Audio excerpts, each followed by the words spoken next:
So first, Absolutely. and I was like, let's dig it all up. oh, no. True. You'll never guess. So, sidebar. Yes. And also, I feel like I shouldn't have to remember everything. I know. Actually, I have to talk about this. 3, 2, 1. Hi, everyone. Hey. I'm Alicia. And I'm Meredith. And this is Also Podcast. We're back. We're here. It's Wednesday night. We're recording this on. It's raining in New York. Meredith, what's the weather in Chicago? Okay, it was supposed to rain all afternoon, Alicia, and then it didn't. I brought my freaking raincoat somewhere, and it was so hot and so sweaty to carry. I was so annoyed. So I would rather have the rain. I didn't have a raincoat. But it was just a mist, where it wasn't like, because there's drops, that's miserable. This was like light, misty rain, still raining. I love walking in the rain. If I know it's going to happen, I don't mind it. Or if I'm in like athletic clothes, once you're soaking wet, I end up cracking up the rest of the walk because I just find being soaking wet from rain kind of funny because it makes me think of I'm like a kid. Oh, that's cute. I more like to watch people run. I'm like, I'm not going to be that fucking loser. No. You run under the scaffolding, I guess. I'll just walk. It's fine. Oh my God. Okay. Before we get into our actual episode and not about the weather, check us out on Instagram, TikTok, YouTube, and Patreon. All the links are in our description. And please be sure to rate, review, and subscribe. Okay. Meredith, you got a small celebration for me? I do. And this is a throwback for us. I had the best little afternoon treat. I had a walk to therapy today, and there's this amazing bakery on the way. And I was like, you know what? I fucking deserve an afternoon treat. Did you and cookie Alicia run? And I used to do a cookie run literally every day at 3 p.m. because they had them on sale. I was telling my therapist about it. I was like, oh, a little cookie run. So I got one of my favorite cookies on the way to therapy. At all? I did. No, I literally told my therapist all about our cookie runs. She already knows about you, but I was like, here's the world building lore of Alicia and I. Yeah. I, weirdly enough, this isn't my small celebration, but I also got a cookie today at 2 p.m. Oh my God. I went on a cookie run and it was buy one, get one free. Oh, I didn't even know. I guess in the afternoon, the pastries are buy one, get one free. Mine was not, because mine was like a French bakery, so it's like serious shit. Mine's a chain. But buy one, get one. And I was like, oh my God, cookie run. And the person that came, my friend from work that came with me, she was like, what? And I was like, fucking get it.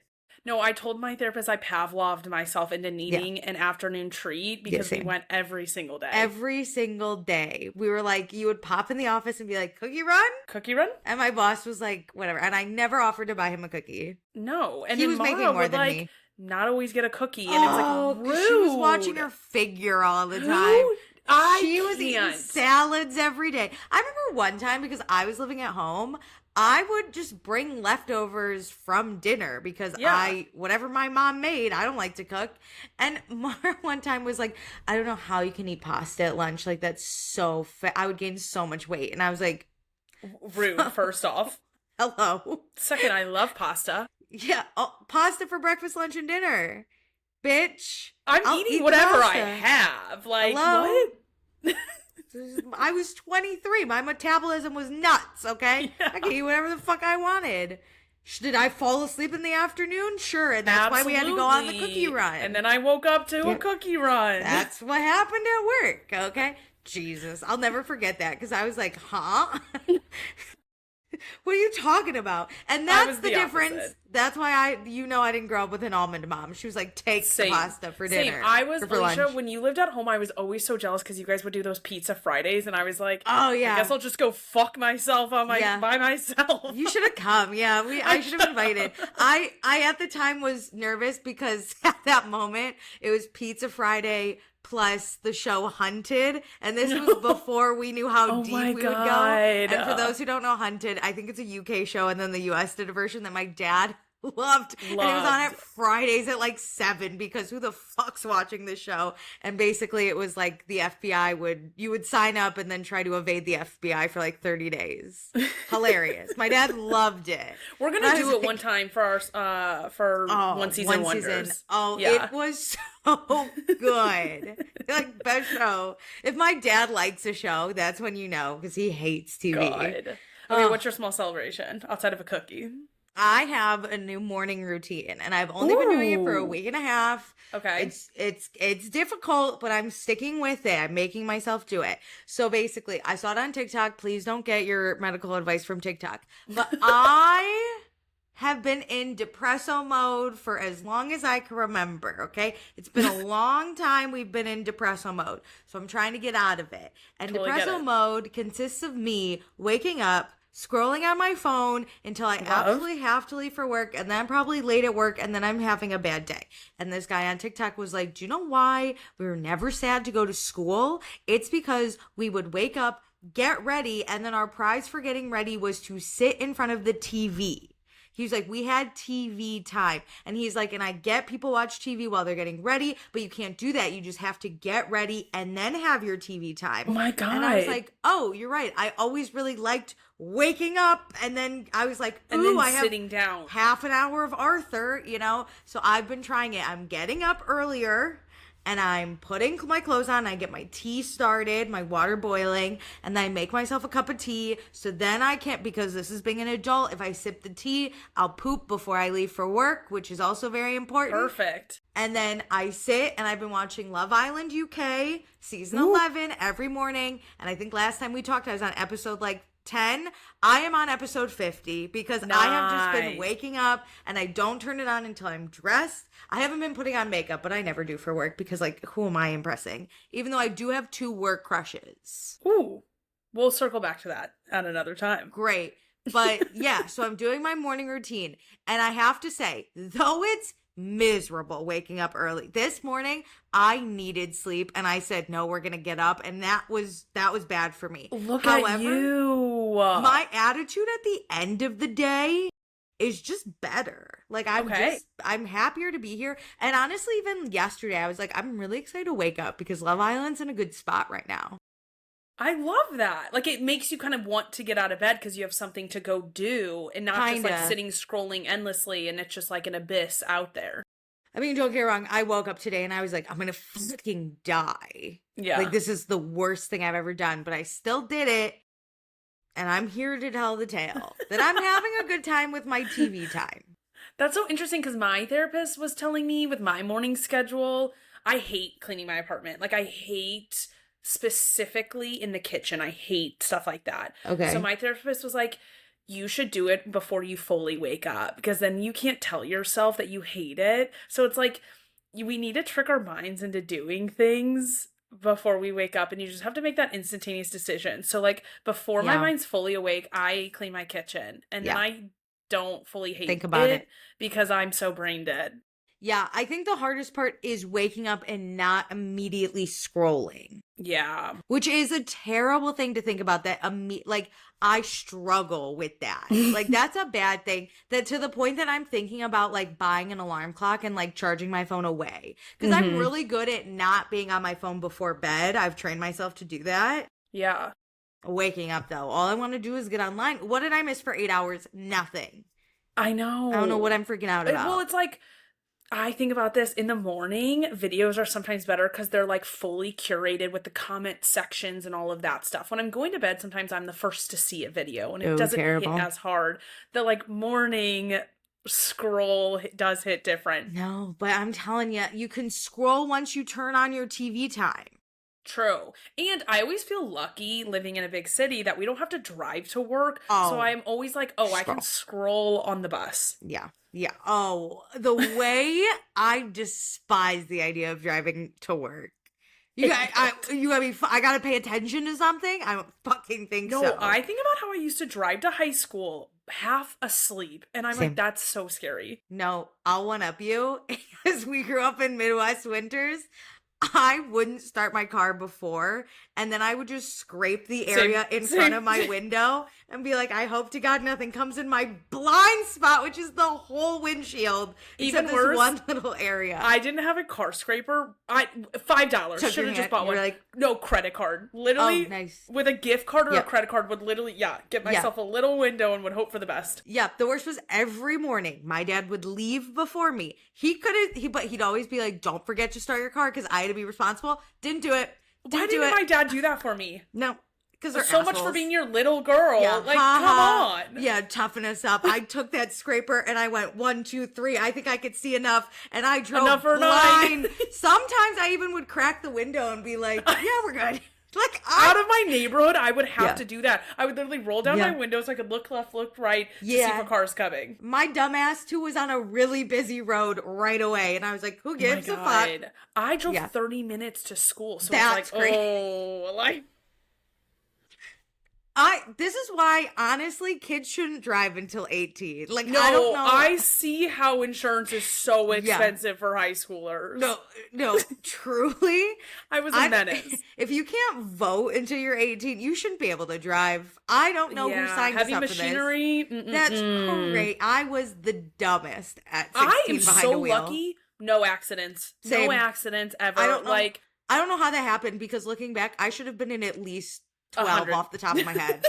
I can think of 12 times I was like, yep, that probably should have happened. Anyway, this was great. What a time down memory lane. Great small celebration. All right, Meredith, you got any news? I do. Oh, great. Because I'm chronically offline right now. You're going to hate this. Aww. But roll with me. Did you see that Brittany Cartwright sat down for a People interview? No. No, okay. That is not my algorithm. To set the scene, because you clearly didn't see this video. No. Yesterday, People dropped a little teaser, and it was like, you know that trend where it's like sitting down for my like tell all about whatever. They had this like dramatic music over it as if it's like a crime scene. Oh, like, nice. A Netflix documentary coming. Yes. And it was like, okay, this isn't that dramatic, but I had to download the fucking People app in order to watch this interview for us. I know. I needed to know what was said. So it's obviously about the Lori K. Jax getting together. Yeah. Mm-hmm. What I will say is Lori K.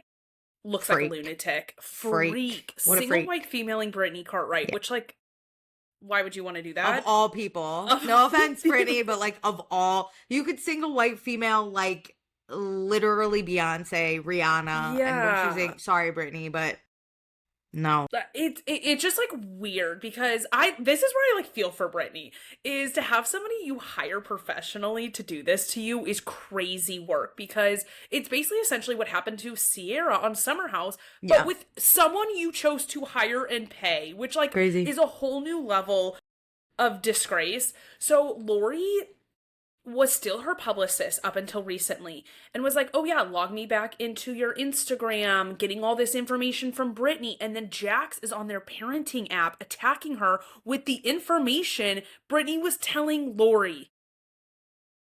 What? Wait, what the fuck? Yes! That man's a psycho. He has nothing better to do in his life. No, like, when it comes to Brittany and her divorce, I do feel bad for her. Like, that man is a menace, and, like, you don't deserve that. So then to have that kind of betrayal on a professional and impersonal level is just, like, crazy to me. That's nuts. Yeah. Also, in the year of 2026... who the fuck is dating Jax Taylor? Like, I know I say this about everyone. No. Speaking of that, Lori was there when Jax, like, threw the table at Brittany. So it's like you watched it happen and then are going to go date that man. And then, of course, at the end of the video, it's like Lori and Jax's lawyer, like, declined or whatever. No, it's like, have a different tale of events than Brittany's saying, and, like, disagree that, like, Jax ever physically hurt Brittany. And it's like, Lori, you were literally right there. That's crazy work. No, this is nuts. Because, like, I know I say it, like, why would someone date West or Tom Sandoval when you've seen what they've done? I see those two more. Jax is another level, okay? Gun to my head, I'm dating anyone else on reality TV almost. Like, up there with, like, he's up there with Brooks from the OC, Vicky Gunvalson's ex. Like, and somehow I would rather maybe hang out with Brooks. Yeah. Like, at least Brooks is an old, decrepit man that's not gonna put his hands on me the way Jax would. Do I think he's a bad person? Yeah, but, like, Jax is, like, unreal. Another level. Like, how, also, Brooks was like smart enough to get off of our TV at some point after the cancer scandal. Jax literally, you cannot find one episode of Vanderpump Rules or The Valley where you can say, oh, this man's kind of a stand-up guy. No, right? Nowhere. Like, not a one. That's great. Even Tom Sandoval, you could be like, oh, maybe he does mean well. Jax, nothing. Like, nothing. James Kennedy is bad. And even him, I could be like, would rather hang out. Like, that is how bad Jax Taylor is. So why would anyone date him? Especially someone on the inside. Literally, like, is paid to make him look better. You know how bad it is. I know. You know how bad it is. That's crazy. I don't feel bad here's for the this other woman. Juicy thing that was dropped. No. And this has to do with like a few years ago when the rumor started about Lori and Jax. Okay. The person who told Brittany before it even was published, like anywhere online, was Stephen McGee from Summer House. Whoa! What's he doing here? With Jax one night, and Jax told Stephen that he had slept with Lori, and then went to Brittany and was like, "This is what Jax just said to me." Damn, good on Steven, though. Yeah. That's the kind of life I want to live, where I just have like, I'm like okay friends with everyone, and then I just find shit out and I tell everyone everything. I'm like, I broke the story. Good for Steven. Bring him back. Bring him back on my TV. That's a guy I want. He was at Jax's bar whenever it was open. Season 1 of The Valley. All those pictures came out. That had to be the night. Nice. Good for Steven. Yeah. That's a man that I would beg to hang out with, I think. I would believe what he says to me. Oh, for sure. He's not a liar. He's never been. Not, let me tell you, not in the same way Jax is proven to be a truther. You know what I mean? Yeah, oof. No, like Steven's actually a truthful source. Great. Okay. Sorry to Lori in advance. If bad things happen to you, I don't feel bad. I don't feel sorry at all. Writing's on the wall. You know.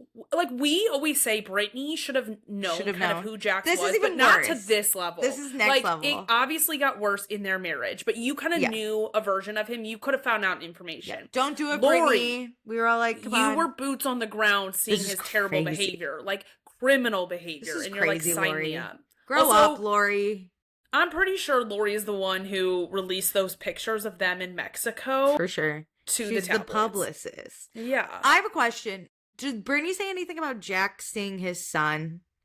Okay. So this is what I want.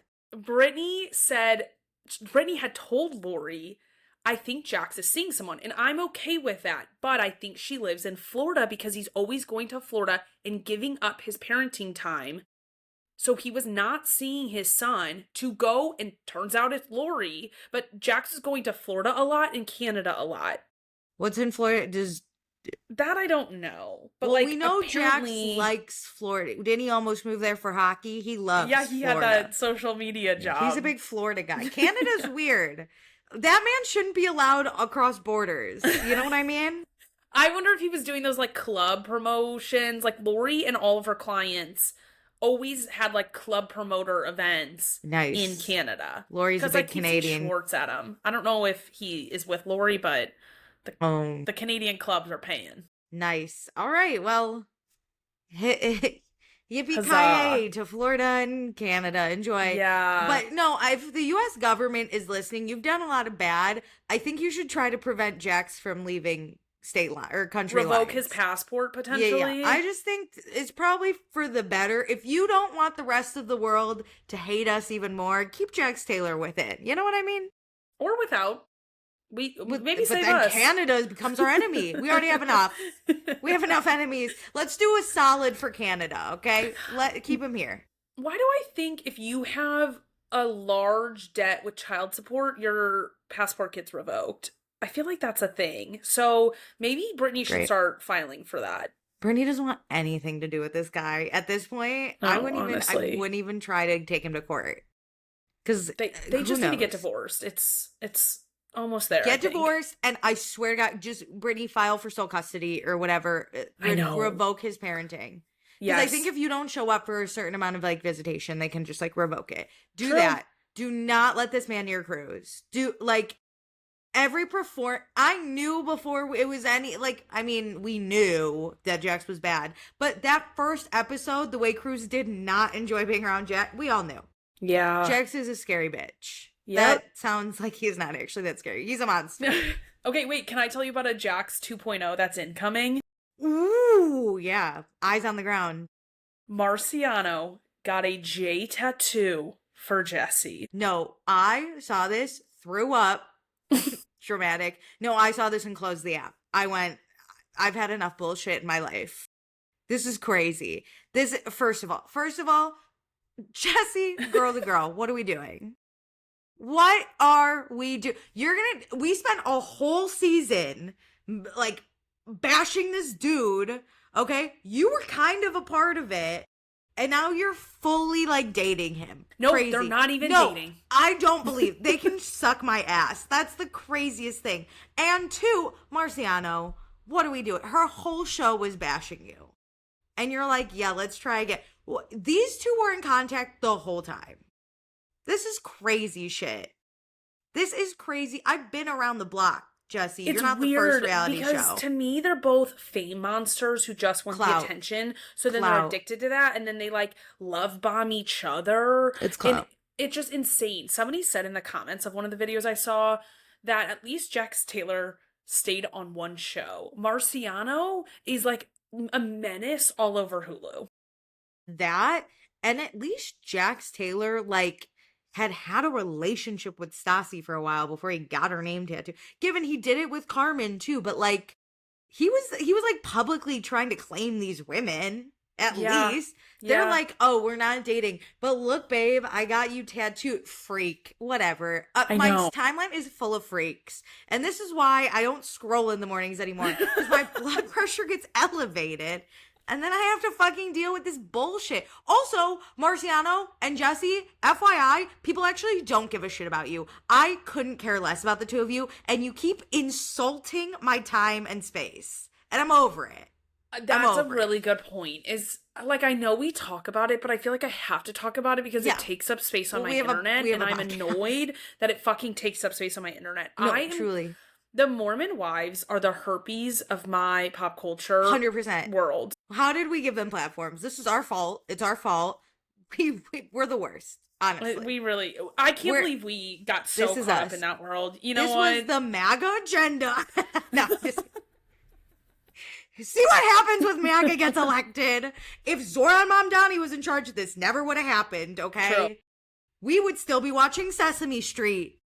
And not frying our brains. Summer House Martha's Vineyard. Yeah, he would have brought black television. And that's what we want. Destiny's Child would have reunited. But instead we get a bunch of white women dating each other's exes in Utah and getting arrested. What is happening?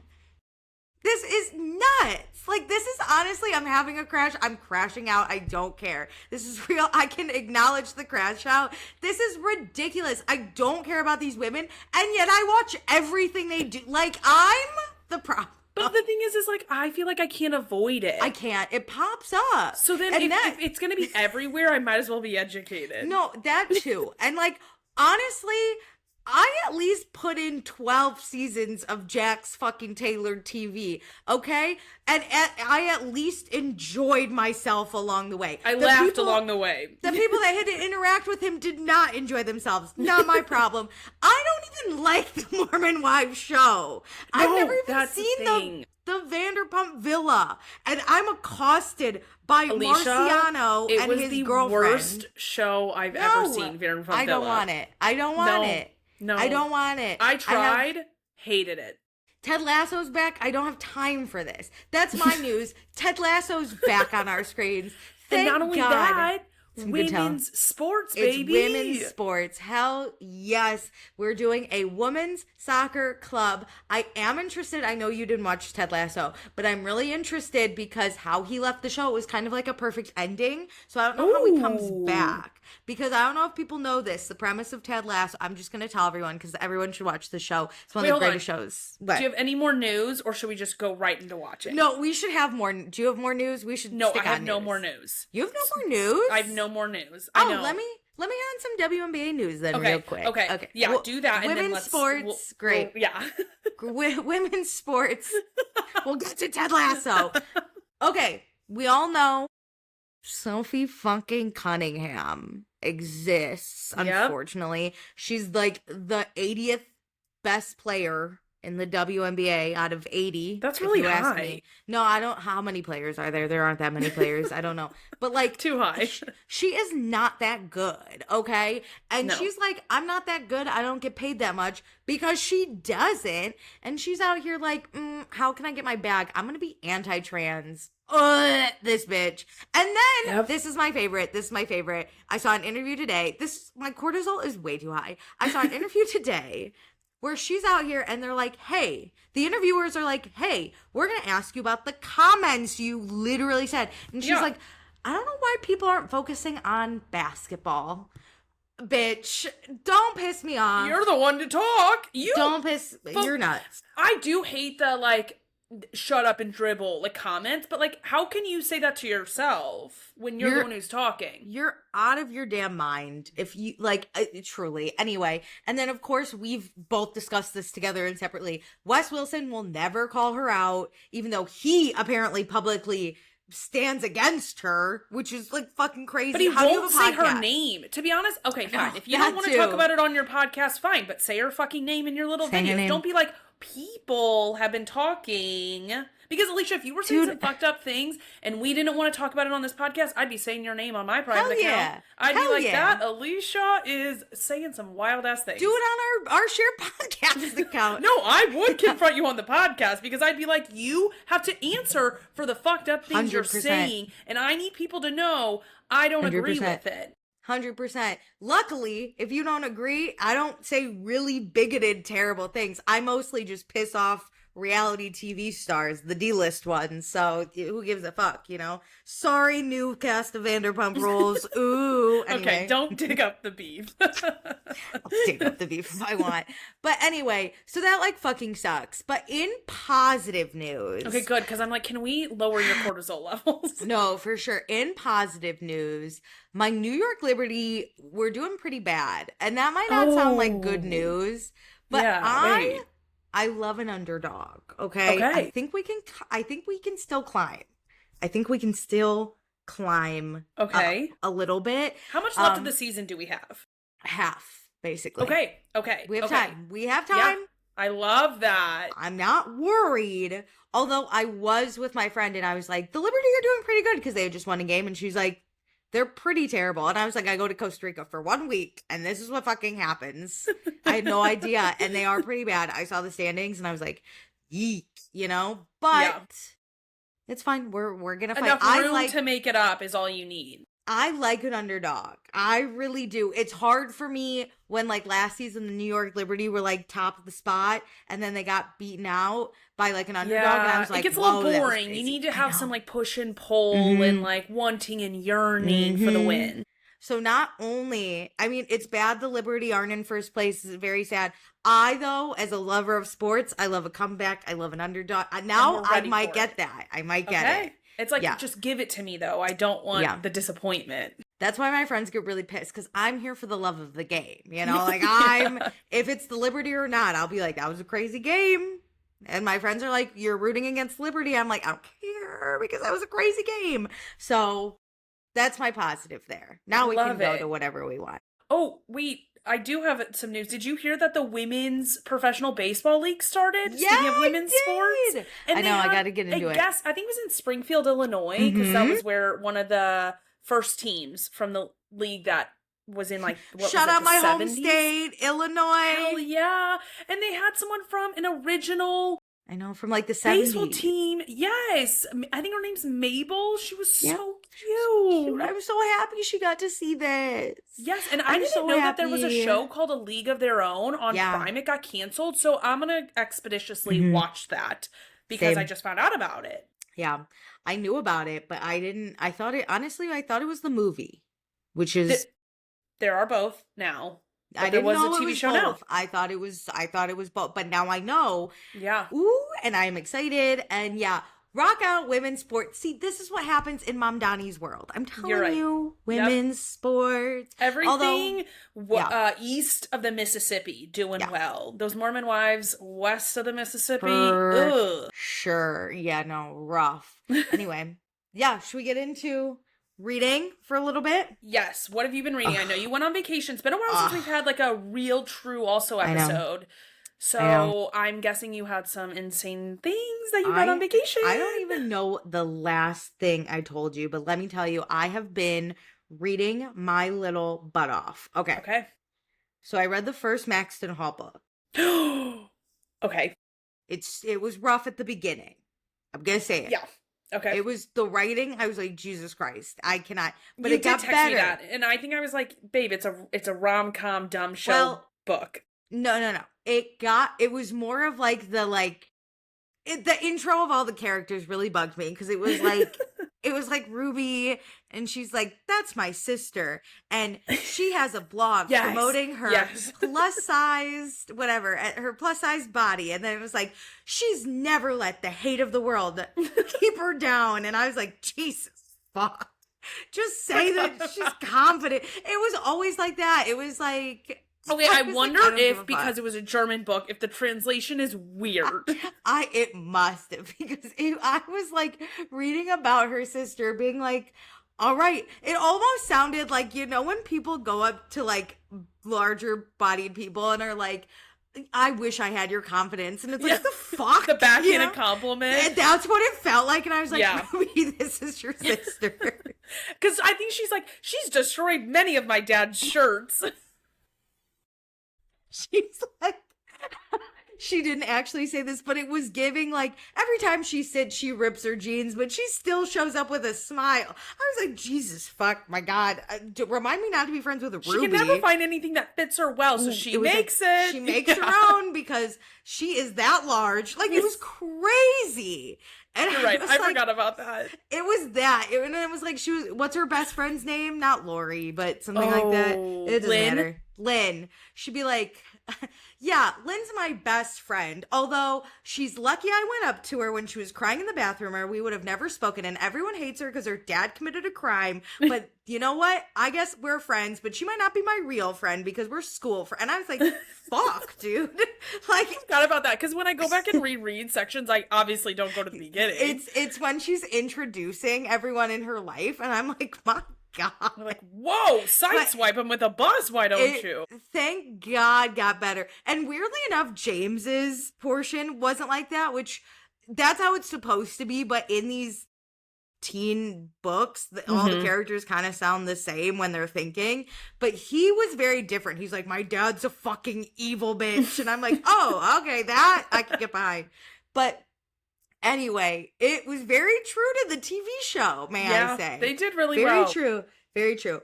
Then I read, have you heard of the book Red Rising? Wait, yes. Not a beach read, but read it on the beach. I heard it. Okay. And not a beach read. It was... What is it about? Okay. So basically, there's this guy, Darrow. I'm going to tell you like the first 2 chapters because there's a lot of characters and whatever. Darrow lives on Mars. He's the color red. Not physically, that's his label because there's a class system. And basically... Kind of like Divergent. Sure, yes. But they're not equal. The Reds are the slaves. And they were sent to Mars to start digging underneath in the atmosphere and like get it ready so that people can move to Mars. And he's told like when the Reds build the atmosphere, the planet, they will then be they're heroes, they're pioneers, you know what I mean? And they're like, yeah, we're working really hard. And Darrow's here, he's like 16 with a wife, which I was also like, whoa. Yeah, whoa. It's the 1800s. Anyway, he's on Mars. He's really trying to impress his wife, who he loves so much. Her name's Io. He loves her. But they're just children. But like he loves her a lot. You could tell immediately. And he's gonna win this like really big award at work. And he's like so excited because that means they get extra food, like Survivor. And so he's like, I'm not even gonna tell my wife because I want her to find out at the dinner ceremony, and then she'll be like so proud of me. And so he like goes home. He's like, I have a surprise. She's like, I have a surprise too. But they're both like, we're going to tell each other later. Great. So they go to dinner, and then he ends up not winning the award. And that's where he finds out basically like they pit the Reds against each other in different like sections so that they all have to work harder. So like they're like the higher ups, the golds is what they're called. They're thinking we pit them against each other and then like they're more inclined to work harder and like whatever. Yeah, because you're like fighting for the reward, which is dinner, and so you're like gonna work 3 times as hard you normally would because you want it over them. You want it, yeah. So yeah, Darrow is big bummed, and so Io is like, "No worries, I got my surprise." So they break in because Io works at like a webbing factory where they like make clothes and shit. I don't know. Okay, it wasn't that important. So, but she has like access, and they break into this like simulation room where they see grass and trees, which they've never seen before because they live on Mars, and Mars is not grass and trees. You're not allowed to have people on Mars yet, you know, they're working through the atmosphere. And so they're like enjoying, they have like one beautiful night together. They leave and they're caught.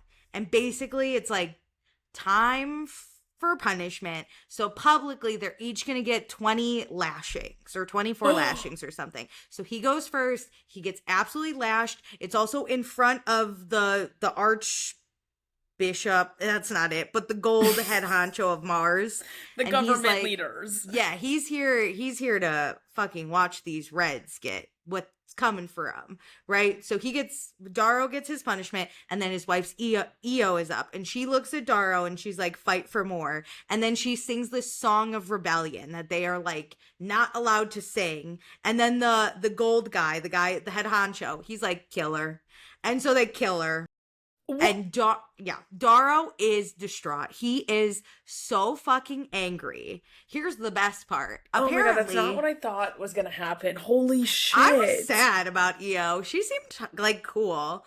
Okay, so apparently to remind people that you've been killed, this is like Hunger Games shit. They leave this is handmade shit. They leave your body hanging until you like fully decrepitate. So Darrow's like, I'm not doing that. I'm going to grab her body and bury her because like that's what she deserves. And everyone's like, you're going to die if you do that. They have cameras. And Fuck he's it, like, kill me. I don't give a fuck. Yeah. So he does it and then he is hanged to die. But then he wakes up underground and he's like, the fuck? And they dig him out and they're like, hey, so basically we put like this drug in your body and like it made your body go limp. So like actually didn't, and because the gravity is different on Mars, it didn't like it prevented you from dying basically. It just knocked you out and then we dug you and now guess what? You're coming to be part of the rebellion, baby. And he's like, what the fuck? I wanted to die and be with Io. And they're like, no. She started this rebellion because she wants more out of you. Yes. She's basically, I think she was part of the rebellion group and Darrow had no idea. Do it in her honor.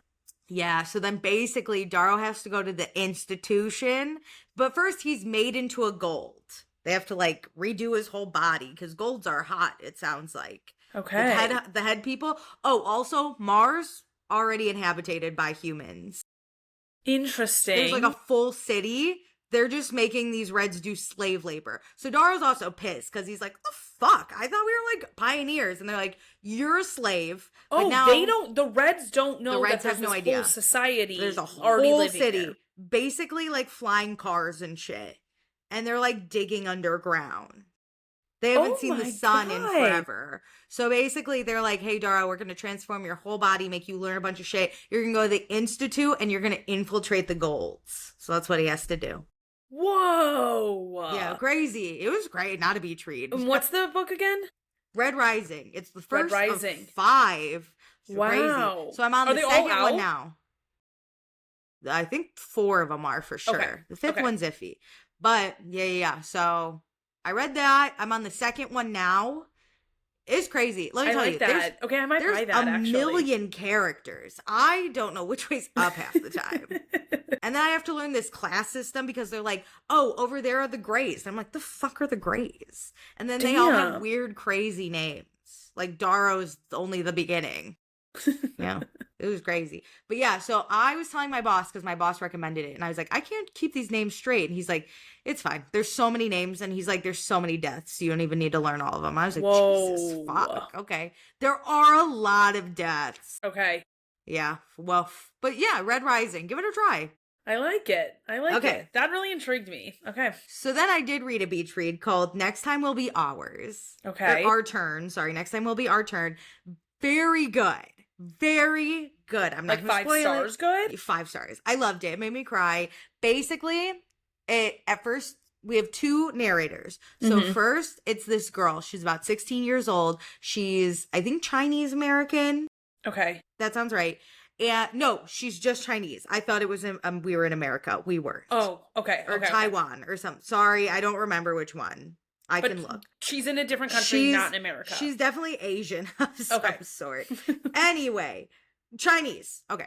She is Chinese. She lives in China. Her family runs this big company, and she's the black sheep of the family. Her mom is always like, you are not what we need. We are a prominent, rich family. What's happening? Whatever. She also might be gay, but you can't have that in Chinese culture. Crazy. So she's like, I'm just chilling. She wants to kiss her best friend, Natalie, or something like that. Anyway, this is Izzy. So then her grandma walks into the family party function that we're here because we own a company, and her grandma brought a woman, and everyone's like, ooh, who's your friend? And then she kisses the woman, and everyone's like, what the fuck? And Izzy's mom is like, she's lost it. She's dementia, Alzheimer's. We gotta get her off the board. How nice for Izzy, though. Well, Izzy's like, what the fuck? So then Izzy gets like overstimulated, so she sneaks out to go for a run, but then Grandma's there, and Grandma's like, hey, I thought we could talk. And Izzy's like, the fuck?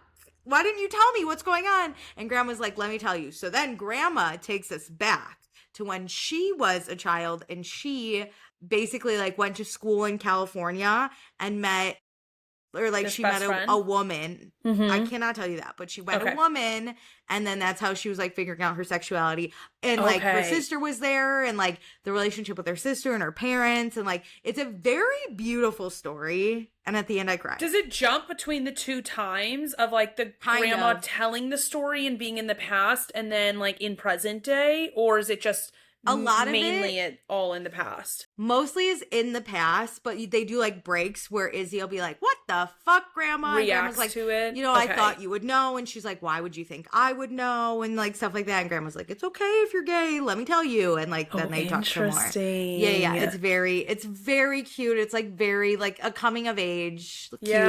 Yeah, it's very nice. And then the last book I just finished was called Riftborn. Okay. Don't read it. Don't read it, you guys. I thought it was gonna be better. Okay. It like took like, wait, hold on. What are you rating this? Like, how bad? It was 3 stars only because I do need to know what happens. But oh my god, if we're writing smut, do not call a penis a member. I'm gonna lose. Oh my god. Are you kidding?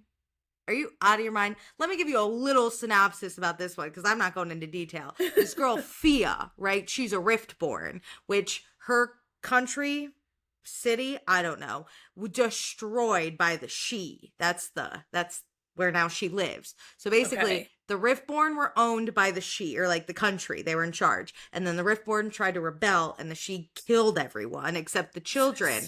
And then they took the children, Fia, and marked them as Riftborn, but now they live in society. So we have racism, okay? Everyone, great. So Fia, she's so not confident. She's like, I'm ugly, I'm stupid, I have magical powers that are dangerous. I'm just a walking disaster.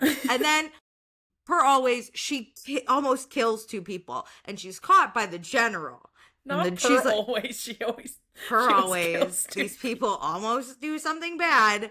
And so she almost kills 2 people. The general sees her. She runs. She's like, fuck, I'm gonna get arrested. She's like, I gotta, whatever. She has her best friend. She tells her best friend everything. Her best friend's like, you're nuts. I think you made this up, because there's no way you're not dead on the spot. But then the general finds her, and the general's like, here's your options, okay? Either I kill you, or you join the army. She's like, I guess I gotta join the fucking army now. Shit. To fight for the people that killed her people. That's what she's doing now. But Meredith, she loves it.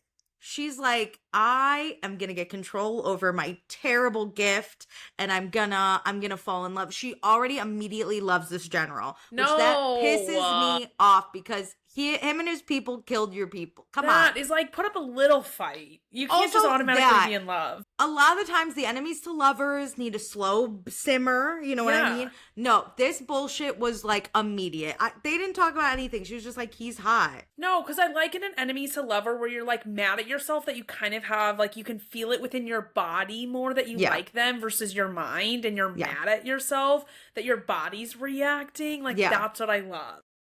It was a little bit of that, but the thing is, you start to like the enemy because you're learning more about them. Yeah. This was like, they just sat around and he tried to train her, and she's like, God, he's so hot. Fuck. No. My insides are on fire. And I'm like, you didn't say anything. Because both sides, like, come together. The enemy, the villain, slowly learns that the person that they villainized isn't what they thought. And then the person who's been villainized slowly learns the humanity of the villain. It's that. It's like, basically one day she was like, I like him. And then he was like, I can't live without you. And then they like fucked with his member.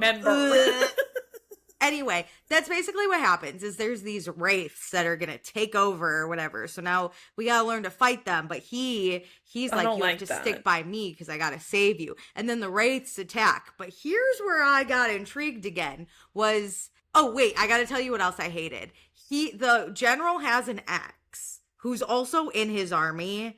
But he like basically he doesn't date people, he just hooks up with them. Except Fia. That's amazing. My God, he can't not fall in love with Fia with all her confidence and shit, right? So like his ex is third in command, so he's talking to her a lot, and Fia's always like, I'm gonna kill her, and I'm like, her cannot. Fia is so stupid. Anyway. She's mad. She's always like so jealous. And then she asks like the general, even when they're not together, they're like still enemies, and he's in charge of her. Power dynamic. Anyway, she'll be like, what were you guys talking about last night? And I'm like, grow up, Fia, honestly. Anyway, so this is where I got interested. The wraiths attack. And what happens? Fia starts to use her powers, and they go within her. She's like a shadow demon. I don't know. It was crazy. And then she like passes out because she like really exerted herself, I guess. And then she wakes up and is like surrounded by new people. And she's like, what the fuck? They're like, we extracted the hell out of you, girl. They were going to kill you. They hate shadow wheelers. She's like, no, not my love and all my friends. And they're like, girl, those people have been destroying our lives for like years. We're fighting back. So I think these people were the wraiths. Like they, you know. But because we still don't know how she got extracted. She's now just like kind of their prisoner, but also not because they're just like, girl, we're saving your life. And she's not my but she's like fighting against it. So they. So I got to read the second book. But one of the wraith guys, he's hot. He sounds hot. And I'm like, I don't even like Fia, but I'm like, get with him, dude. Forget your ginger boyfriend. Get with this hot guy. Jesus, fuck. I can't believe you're going to read the second book. Oh, I'm on the wait list at the library.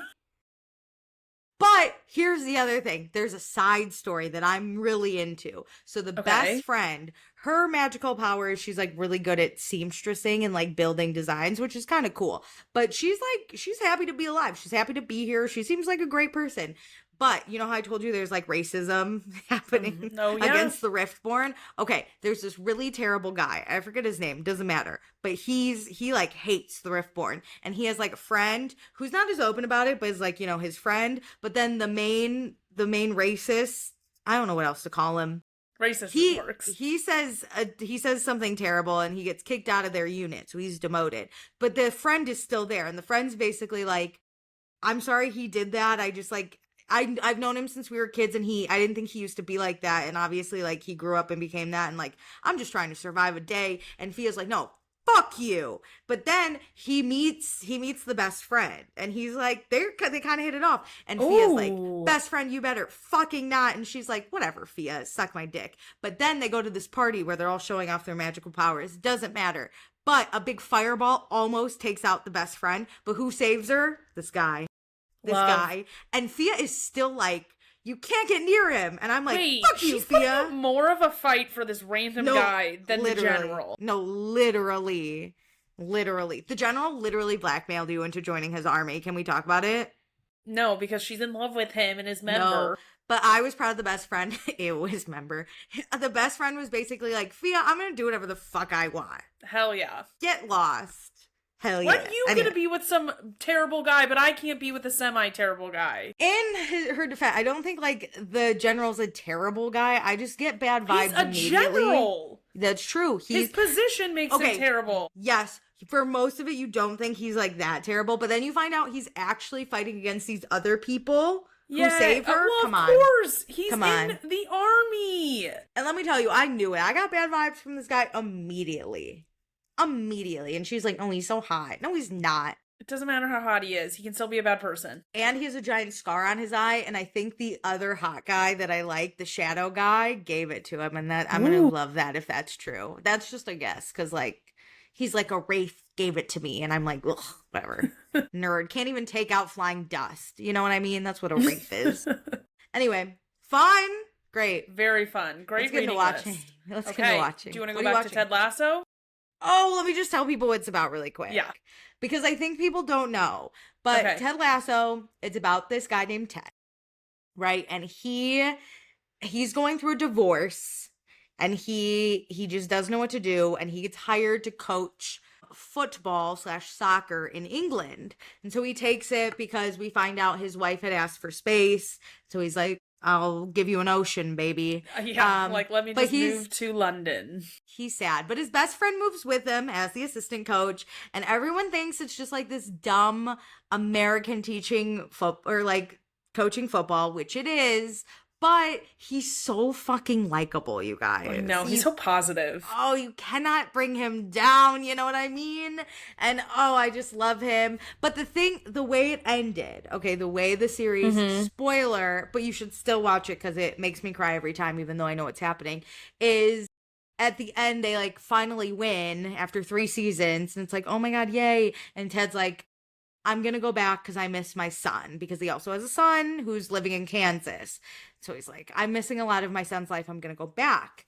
And his best friend's like, I'm going to stay in England. So like, best friends break up. I know. Yeah. But he goes home to his son and presumably his wife. So I don't know what happens this time. But also it's implied that maybe him and his wife work things out because she's dating, get this, their couples therapist. Crazy.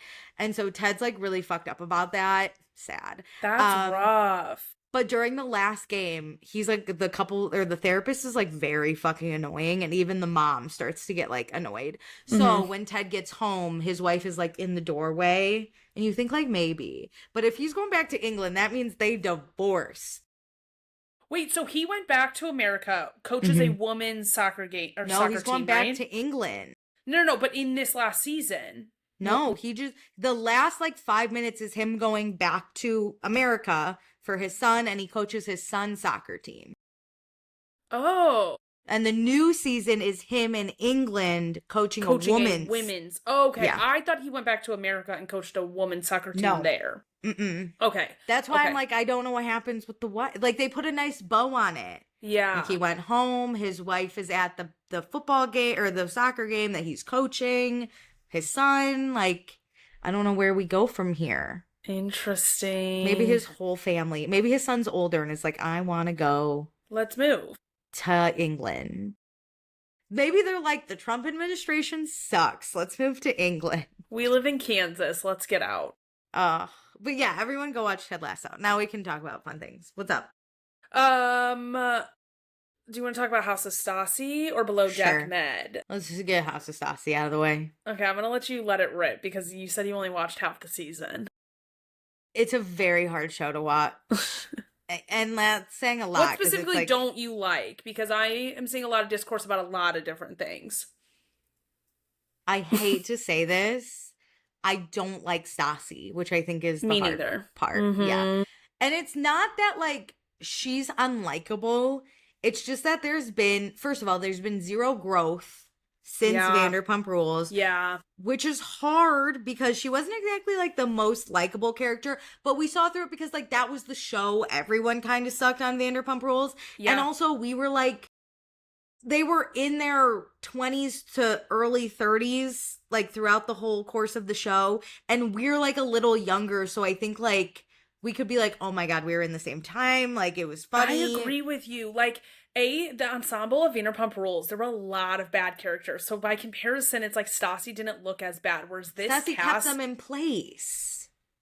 yeah, You know? but there were Like, always worse people. But in this yeah. cast, it's like, oh my God, like you're the only, well, not only, because there's a lot of selfish people, but like you're It's the rough. biggest light of like terribleness on this. There's nobody else to overshadow the terribleness that you exude. And you're right, like they're in their 40s, I think, right? She said she was like 38, and I was like, you're 38, girl? It's tough Listen. to know that, like, there are people who have not changed. Jax Taylor, we talked about it at the top of this episode, you know, James Kennedy. But I do believe, like, Kristen Doty has had some growth. Katie has had exceptional growth. Ariana has had growth. Sheena has had fucking growth. What are we even doing? To see Stassi as the same self-centered, like, rude person is tough. It's hard. And again, I don't know what it's like to be married and or with children. However, I can't imagine like ever acting like she is in my life. You know what I mean? And I think when she was 23 and acting like that, I could be like, but she's a kid and she's on this stupid riding show. Solo. Like, you're a solo person doing this to your friends who choose to be in your life. Like, to do it to your family and your like husband Close and kids friends, is difficult. It's very different. And also like Vanderpump Rules, like that was the show. I wanted to see you fight. This is like Stassi saying, I want to show my life. And you're like, girl, you shouldn't have, I don't think. It's also interesting because it says like she didn't want Vanderpump Rules to be her legacy and she wanted to come back and do another show. And I'm like, ooh, this is the exact opposite of what you thought you were gonna get. Yeah. Because I dislike you more.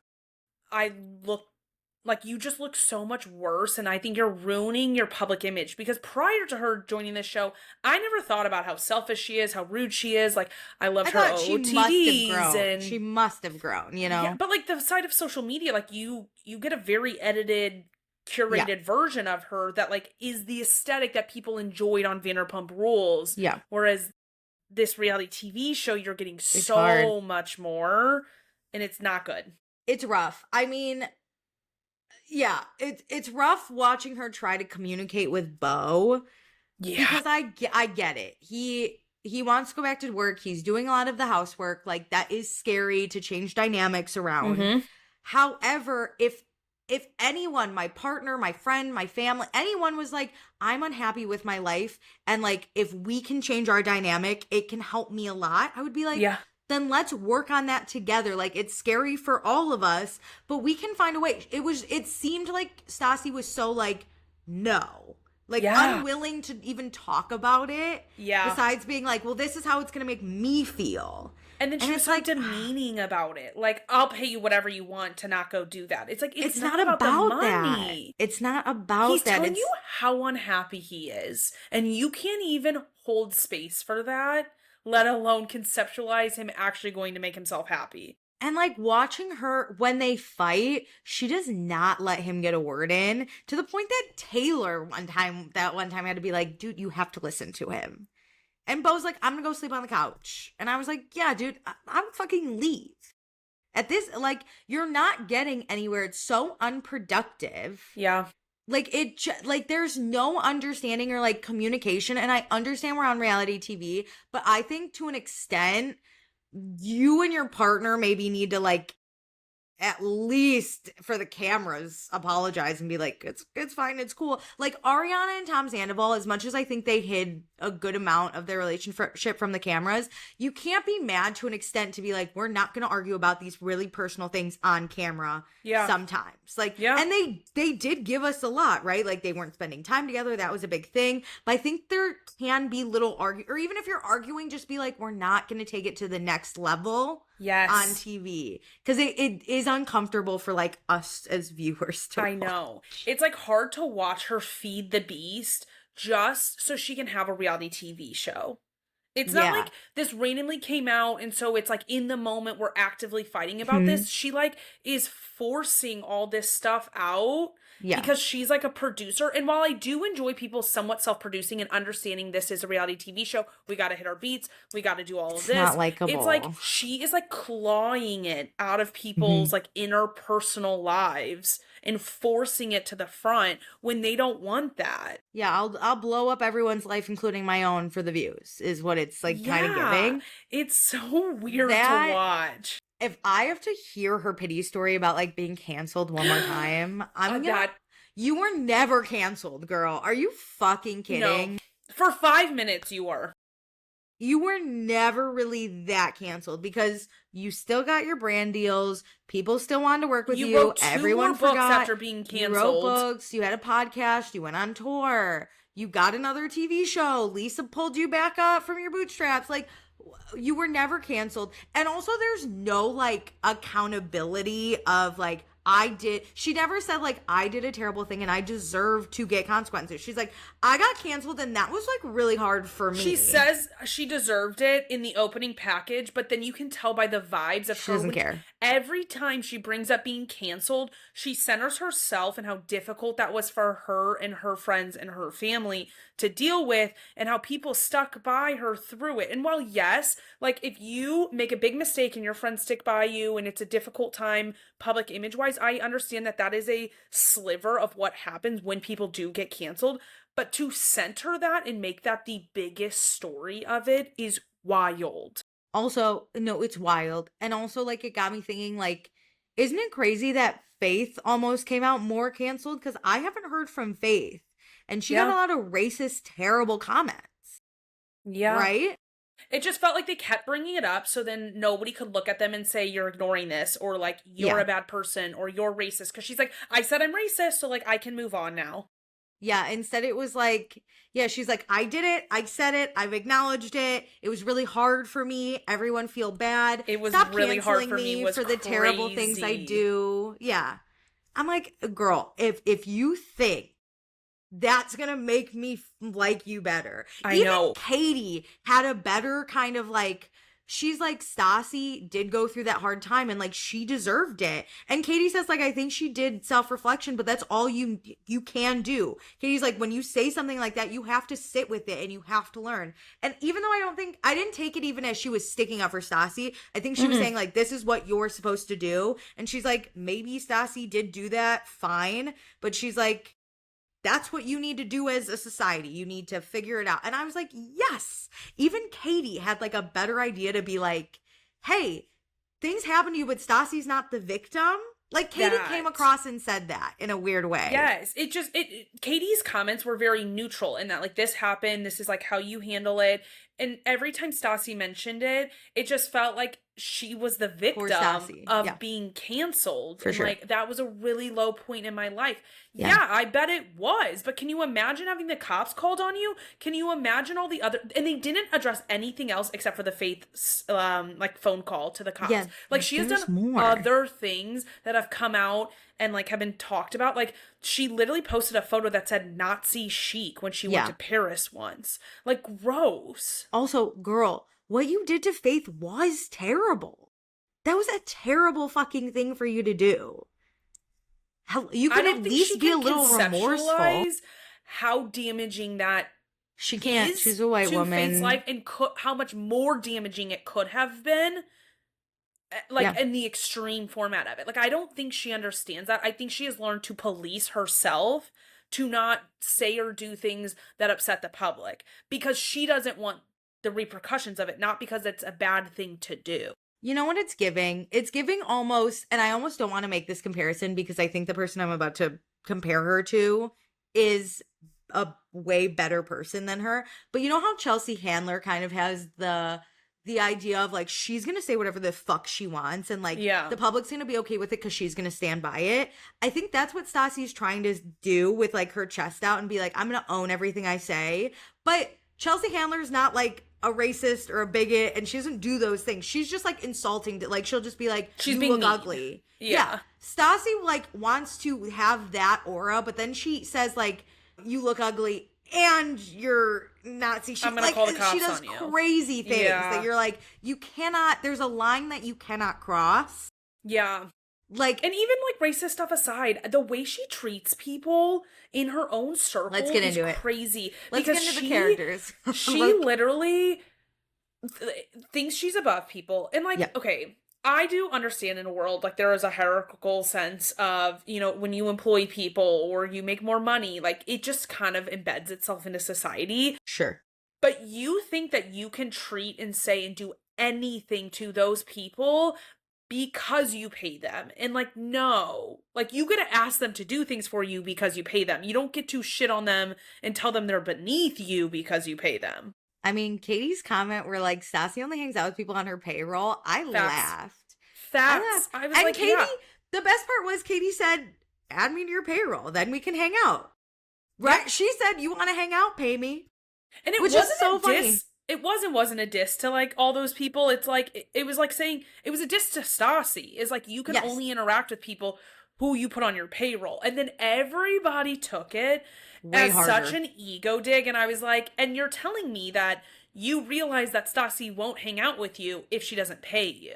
Like, why are you mad at Katie for that? You should be mad at Stassi for that. Katie and Stassi proved that. Where Stassi said, I need my show to do well. You know who would do numbers? Katie Maloney. And she said, hey, this is the first time we're talking in years. I'll pay you to do it. Yeah. Like, she literally proved it.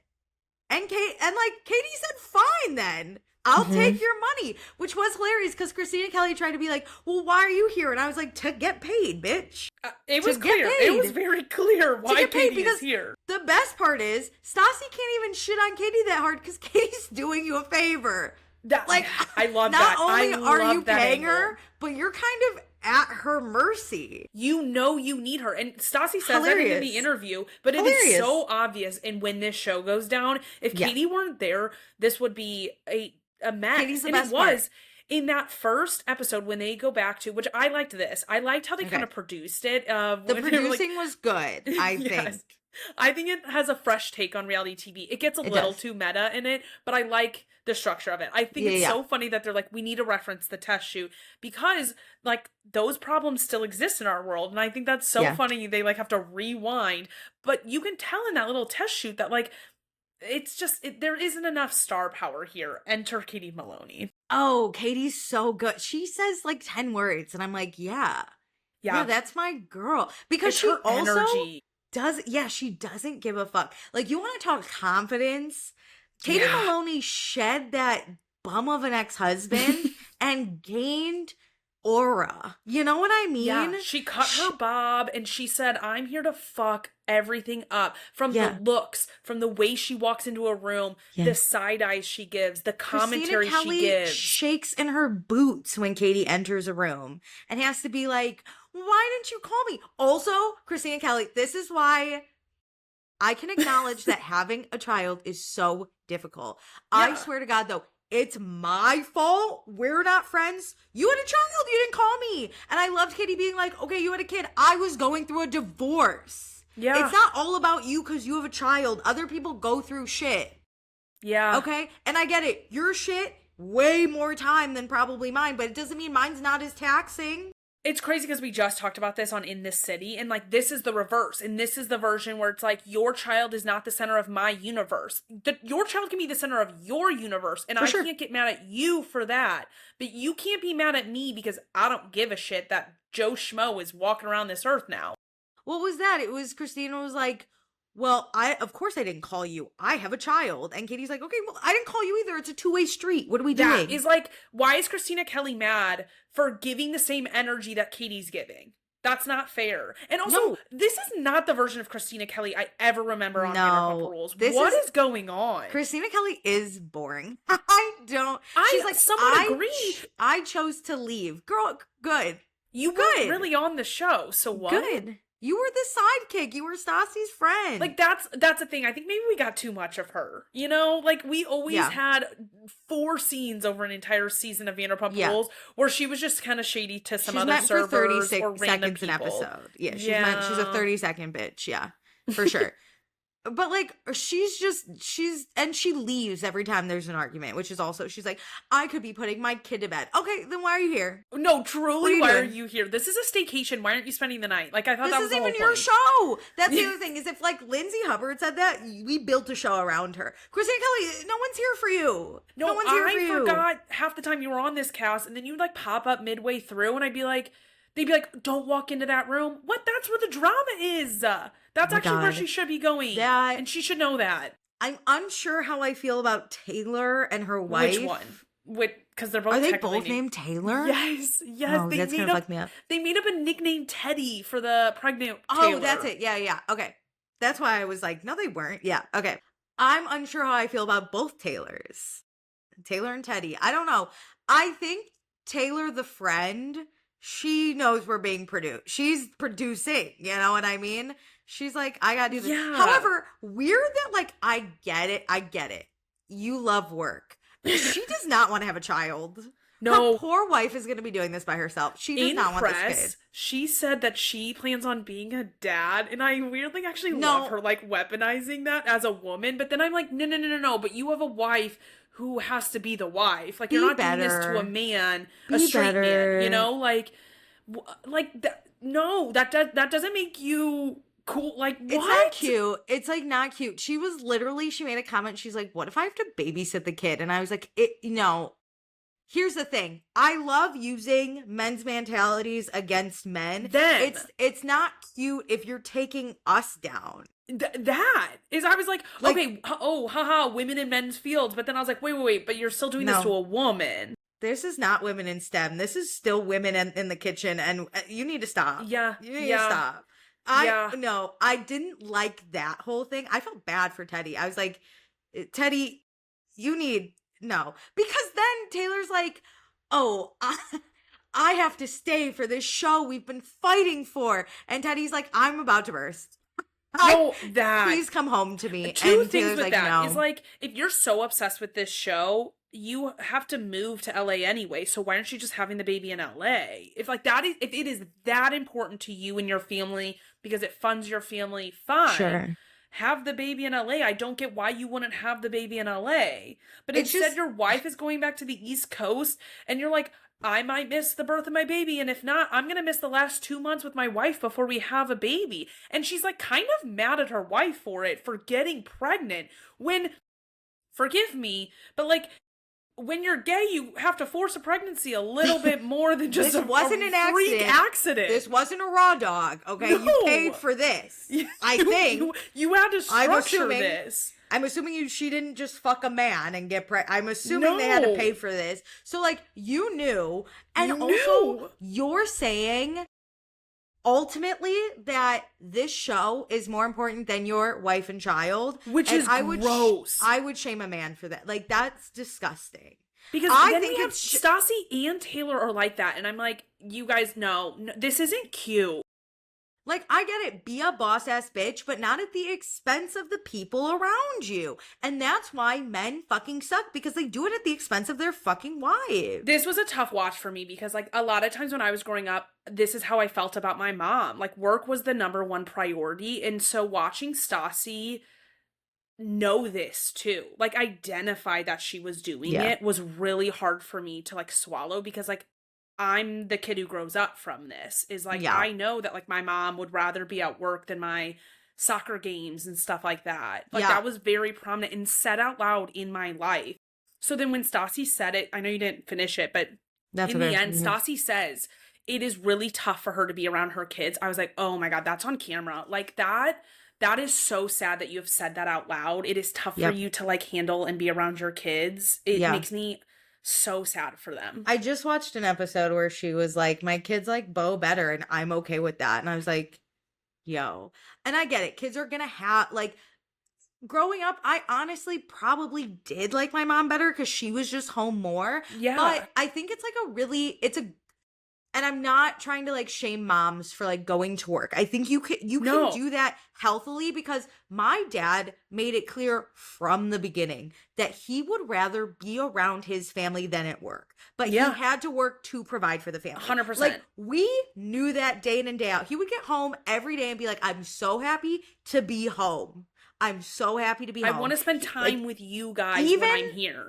Even when we'd argue, you knew he would like rather be there. And then when he did come home, listen, my mom was not letting him get free passes. She was like, I was home with the children. I cooked dinner. You're going to drive them to their events. You're going to do math homework with them. Like, welcome home, work never ends. You're going to be a present parent. Because my mom was also working. So then at night, my dad would take over and my mom would do her work because she's self-employed. So like, Stassi needs to take time and be like, as much as I love work, you can love your job and be like, but I'm also excited to get home.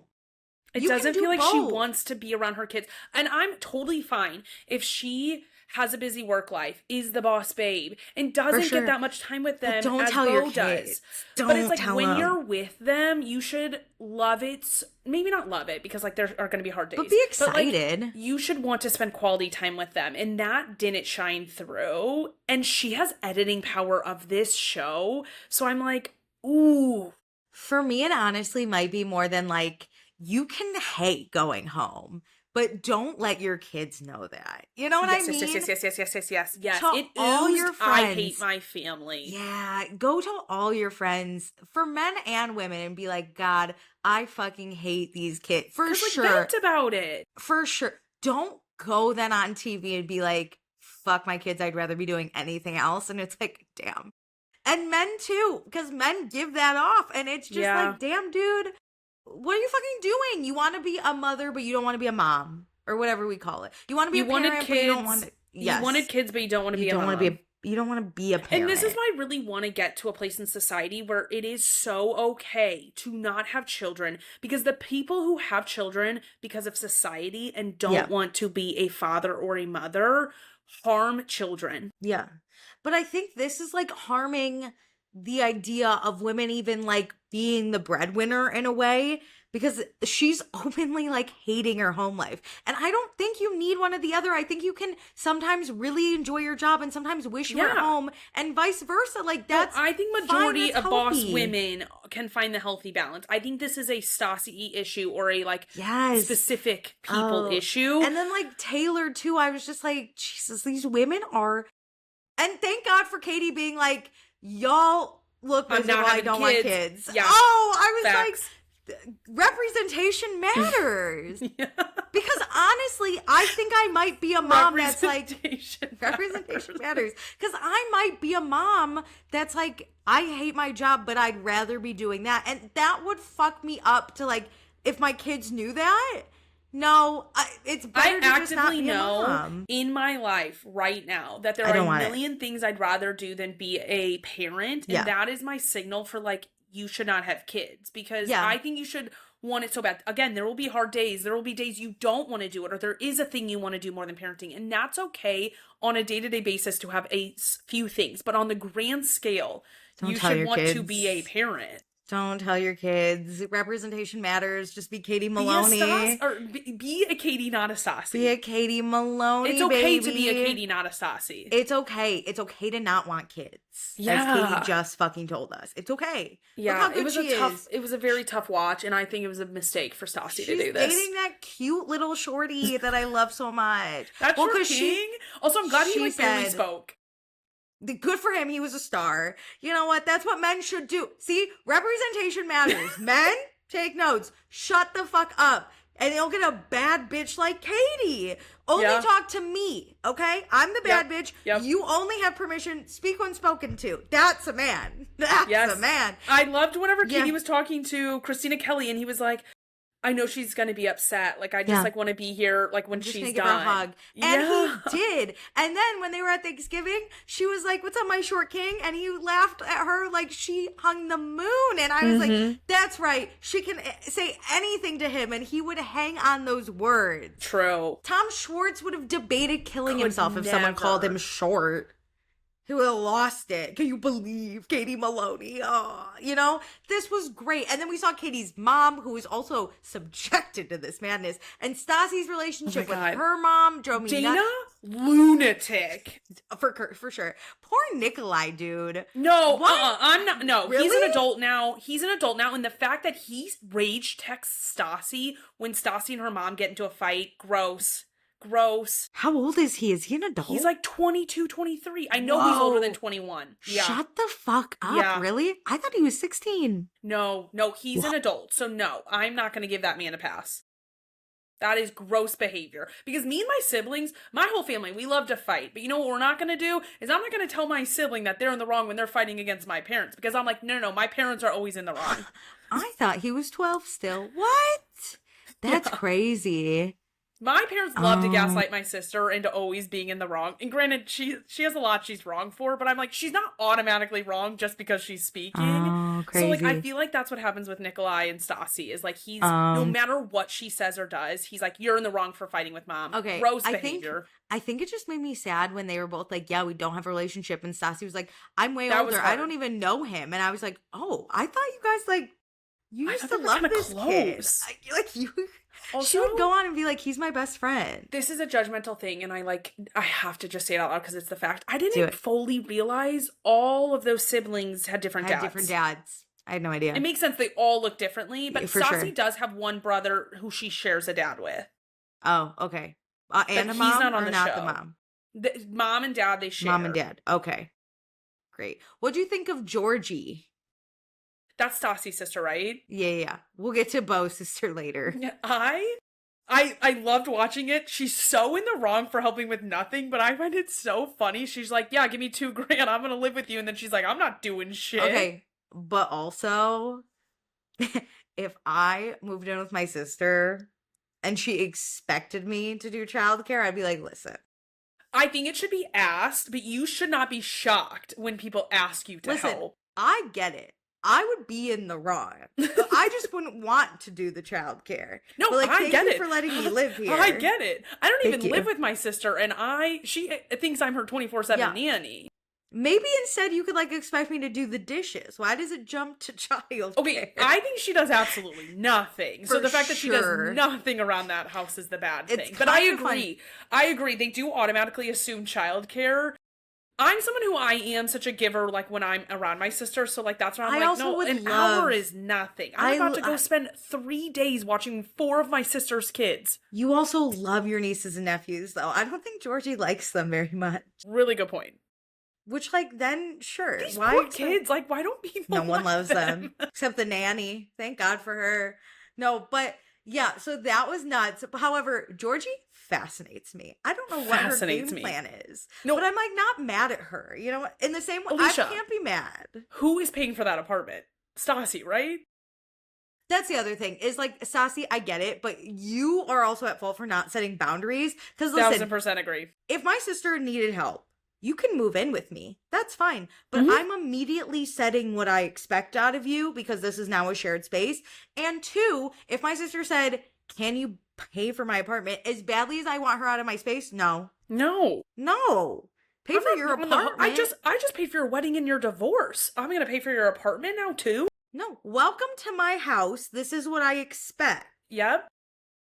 And if not, I have a right to start charging you rent to live in my home. We'll make sure you don't have any expenses, but I won't be paying any expenses you create. Yeah, that's great. Stassi, also, why would I pay for my sister? I also don't know what it's like to be filthy rich, but I am richer than my sister because she's younger than me and a teacher. So corporate America pays you better. Yeah. And I love money and she doesn't save. But my sister is lucky if she gets a Portillo's hot dog from me. Which okay, that's great. Pay when you guys go out to dinner, don't make her pay. Obviously there's a pay disparity here. But also, Georgie, do you have any plans of getting a job? What's your future gonna look like? Beautiful houses, doll houses. Make them on Etsy. I feel I agreed with Stassi where she was you have talent. Learn to monopolize that or make money off of that. You cannot just keep paying someone and expect them to do something. Yeah. I'm getting paid to do nothing. 1000% agree. Do that. You have to have friction in your life to force you to accelerate. It's like that, when an addict is if you keep giving them money, she's they're enabling gonna keep. Her. Yeah, come on. And then we have Beau's sister, who Stassi is weirdly jealous. But okay. Weird sibling dynamics. I haven't watched the season on Vanderpump Villa, where they were on. But it seemed worse that season, or like when that happened, like their closeness, that I think Freaky. Stassi has severed some of it, of like, why are you guys canoodling? You guys have a weird family dynamic. Here's the thing. Sorry you didn't know your sibling till you were 21, Bo. Absolutely. Here's the problem, though. Normal siblings, we don't hold hands with our... Don't even touch I don't know how the Italians do it, but if my sister breathes near me, I'm drop kicking her, okay? Get it straight. Number 2, we don't always want to sit next to each other. Yeah. I can't imagine what you two still have to discuss. 95% of the time, my sister and I sit in silence, and maybe I'll be like, see any good movies lately? And she'll say no. And that's about it. The only time I want to sit next to her is when I know it's going to be a crazy family function and I need somebody to chirp with. But we're talking about other people. We're not talking about each other. And even then, like, crazy. And weirdly, I still know the most about my sister. And we've maybe said 10 words to each other our whole lives. You know what I mean? But it's giving... It's giving weird. Why are your arms always wrapped around each other? This is weird family dynamics. They're going to date. I'm waiting for it to come out that Georgia's not actually blood related to him and is just like his stalker. Yeah. I married my brother is like coming. Also, tattoo with your sibling's name on it. Weird. Okay. I didn't know. I don't know what it's like to have a long lost sibling. This isn't how you make up for lost time.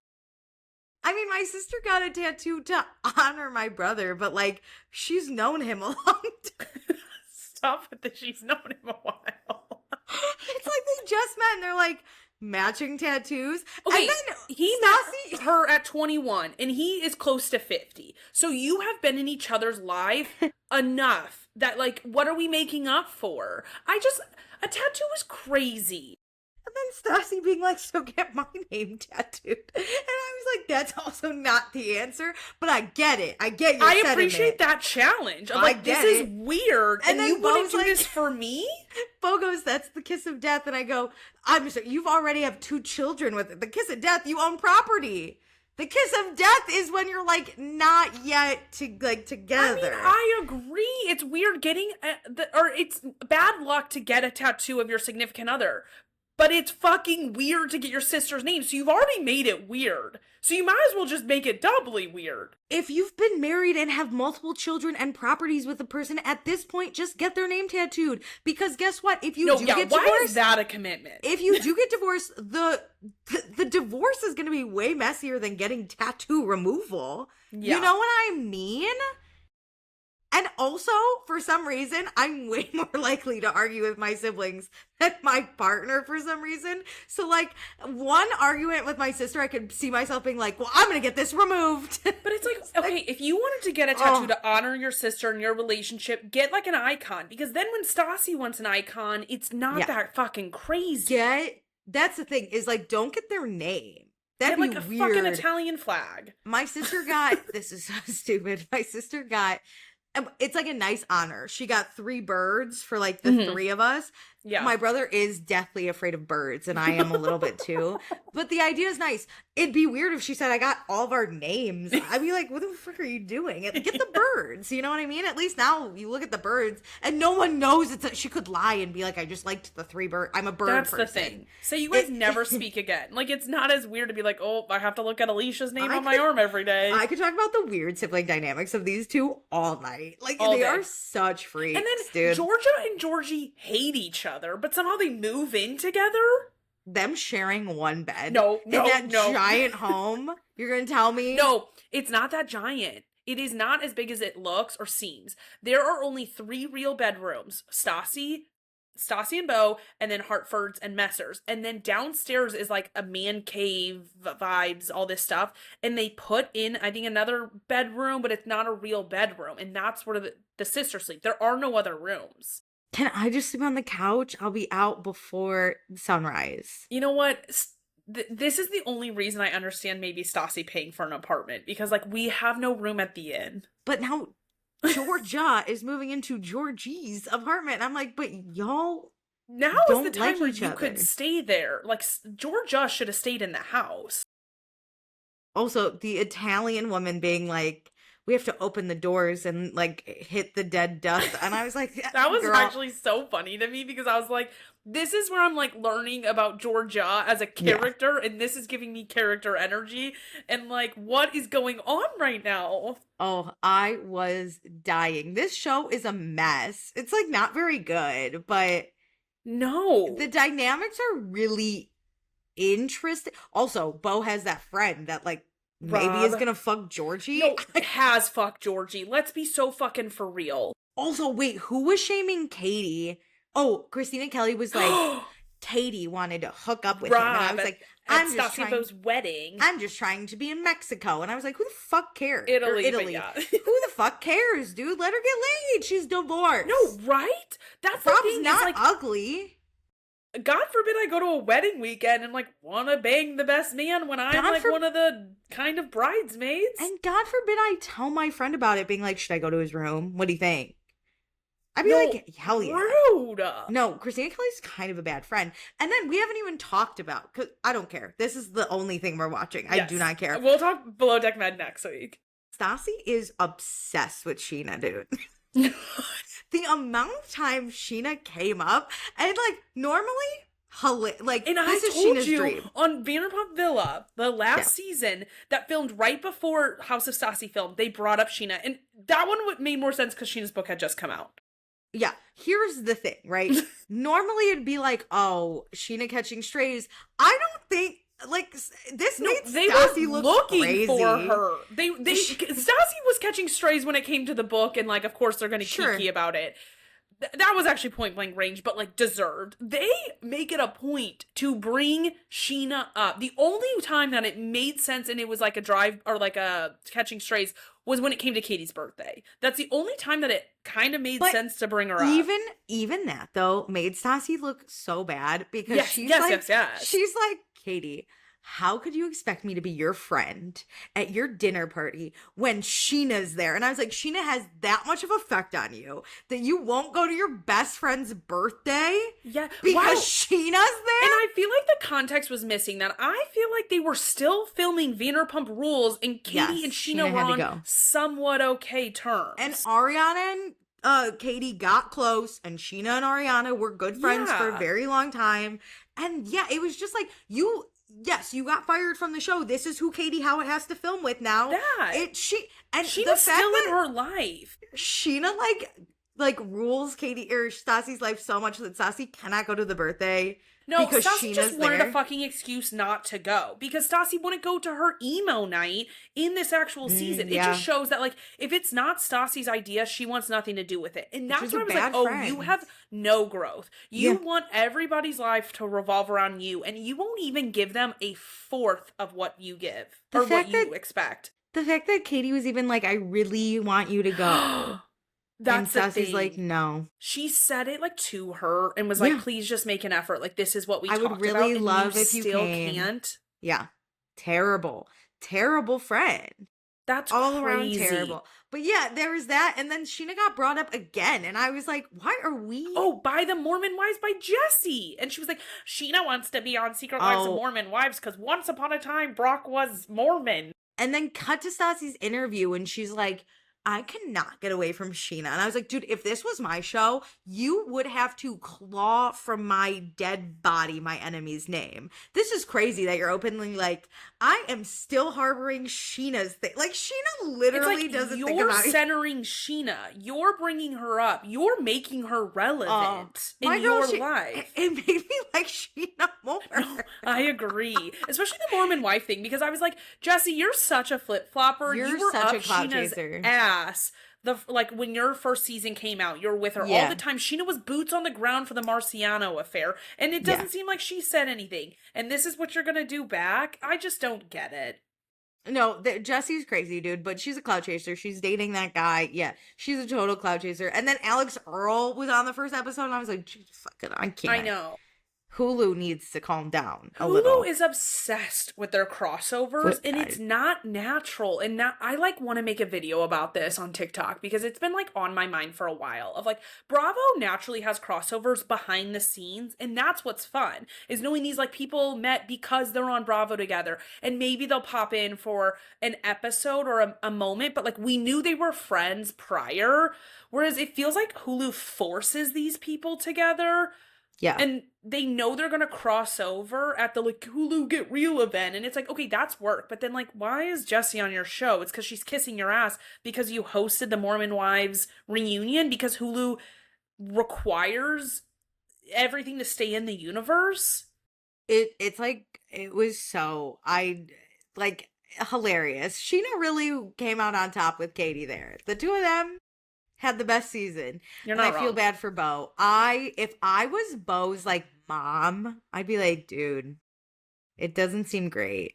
No, I don't think this marriage is gonna last. I used to think that they were like a great marriage. Well, look at how they talk. Like they can't even find a resolution. That's the key thing. It's not the problem. It doesn't get better. I think I have 2 more episodes. No, they like better. No, you should just watch the final episode. Honestly, you should just skip to the end because that like Queen Mary dinner they keep alluding to.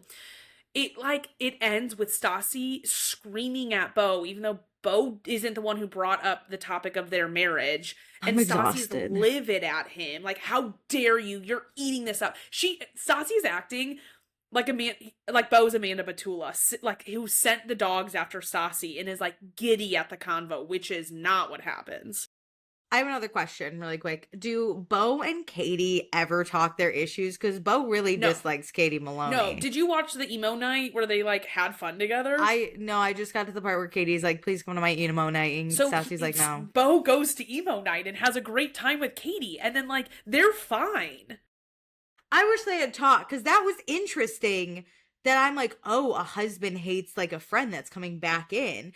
And like, Katie's originally the one that introduced Beau and Stassi, her and Kristen. And so I like want to know what happened there, but I think obviously Stassi talked shit on Katie for not being a minion of hers, to Beau, to Christina Kelly, to literally everyone. And then Stassi did a 180 and they were confused by the 180. So they 100%. Took it out on Katie.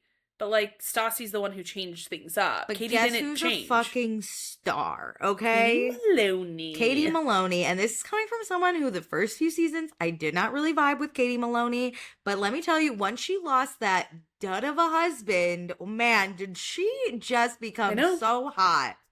Like she just came into her own. And she became friends with Dana, who's a bad bitch. And like, yeah, she found her footing and I love it. And they're coming out with a podcast episode and they're going to talk about House of Stassi. And I'm going to listen to that, I think, because I know it's on the Nick Viall network, but it's 2 women, so I'll support it. I get that.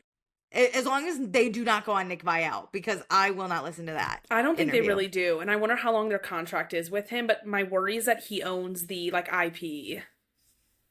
Probably. So. But Katie Maloney has enough star power where she can go on her own and do the podcast with Dana. And because I think Dana's really the like host, you know, and Katie's like the star power. I like that. Which that's fine. Good duo. As long as they get paid the same. Yeah. Whatever, who cares? But yeah, 0 out of 10 for House of Stassi. 10 out of 10 for us talking about it. 10 out of 10 for us talking about it. Yeah, you know what? That was great. That was awesome. I could talk about House of Stassi all day long and weird sibling dynamics, but we don't have time. But you know what you can do if you want more of us? Do all the things I mentioned at the beginning of the episode, all the links in our description. And with that, love ya. Thanks for joining. Bye.